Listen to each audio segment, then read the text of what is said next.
Kaleshwaram project executive engineer గా పనిచేసిన నూనె శ్రీధర్ అరెస్ట్ అయ్యారు. ఆయనను చెంచల్గూడ జైలుకు తరలించారు ఏసీబీ అధికారులు. ఆయన 200 కోట్ల రూపాయల పైచిలకు అక్రమ ఆస్తులు కలిగి ఉన్నారని ఆరోపణలతో నిన్నటి నుంచి శ్రీధర్ ఇళ్లలో సోదాలు నిర్వహించారు.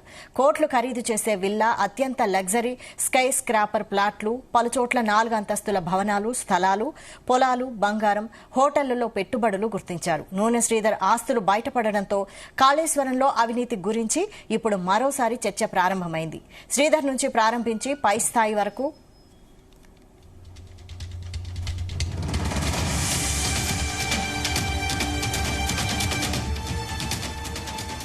కాళేశ్వరం ప్రాజెక్ట్ ఎగ్జిక్యూటివ్ ఇంజనీర్ నూనె శ్రీధర్ ను అరెస్ట్ చేశారు. దీనిపై మరిన్ని updates crime bureau chief Raviteja అందిస్తారు. రవితేజ, నూనె శ్రీధర్ ను అరెస్ట్ చేసి ఏసీబీ కోర్టులో పోలీసులు ప్రవేశపెట్టారు. కోర్టు 14 రోజుల రిమాండ్ విధించినట్టుగా తెలుస్తోంది. నూనె Sridhar executive engineer, irrigation and CID department, division number 8 SRSP camp, Choppadandi, Karimnagar లో విధులు నిర్వహిస్తాడు. ఎగ్జిక్యూటివ్ ఇంజనీర్ అంటూ కూడా ఏసీబీ అధికారులు గుర్తించడం జరిగింది. నిన్న నుంచి సోదాలు నిర్వహించడము, రాష్ట్ర వ్యాప్తంగా నూనె శ్రీధర్ బినామీలు, సన్నిహితులు, స్నేహితులు, తన సొంత ఇంటి పైన ఈ సోదాలు నిర్వహించినట్టుగా తెలుస్తోంది. తెల్లాపూర్ లో ఒక ఫ్లాట్, ఏక్పేట్ లో ఒక ఫ్లాట్, కరీంనగర్ లో 3 ఫ్లాట్లు, అమీర్పేట్ లో commercial space, independent building Hyderabad లో, వరంగల్ లో ఇండిపెండెంట్ బిల్డింగ్, కరీంనగర్ లో ఇండిపెండెంట్ బిల్డింగ్, 16 ఎకరాల అగ్రికల్చర్ ల్యాండ్ కరీంనగర్ లో, 19 residential prime open plots in Hyderabad,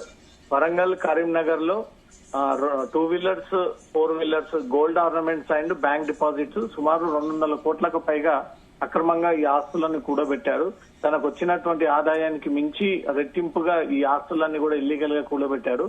ఇతను గత బీఆర్ఎస్ ప్రభుత్వంలో కాళేశ్వరం ప్రాజెక్టు శ్రీ గాయత్రి పంప్స్ వద్ద కీలక బాధ్యతలు వివరించాడు. ఏదైతే గతంలో బీఆర్ఎస్ ప్రభుత్వం బాహుబలి మోటార్లు అంటూ ఒక నామకరణం చేసి ప్రచారం చేసిందో అదే పంప్ హౌస్ లో ఈ నూనె శ్రీధర్ ఎగ్జిక్యూటివ్ ఇంజనీర్ గా పనిచేశారు. కాళేశ్వరంలో పెద్ద అవినీతి జరిగింది, అతిపెద్ద అవినీతి జరిగిందంటూ కూడా కాంగ్రెస్ ఇప్పటికే దీనిపైన ఆరోపణలు చేస్తూ ఒక పక్క దీనిపైన విచారణ సాగిస్తున్నటువంటి క్రమంలో దానికి ఎగ్జిక్యూటివ్ ఇంజనీర్ గా పనిచేసినటువంటి నూనె శ్రీధర్ ఇంటిపైన ఏసీబీ సోదాలు నిర్వహించినటువంటి వెంటనే 200 కోట్లకు పైగా అక్రమ ఆస్తులు లభించాయంటే ఇంకా లెక్కలేకు రానటువంటి డబ్బు తాను ఎక్కడెక్కడ ట్రాన్స్ఫర్ చేశారు, బ్యాంక్ డిపాజిట్లు, బ్యాంక్ సీక్రెట్ లాకర్స్, తమ కుటుంబ సభ్యుల పేర్లపైన ఉన్నటువంటి ఆస్తులు, ఇవన్నీ కూడా ఏసీబీ అధికారులు విచారణలో వెలుగుదీస్తా ఉన్నారు.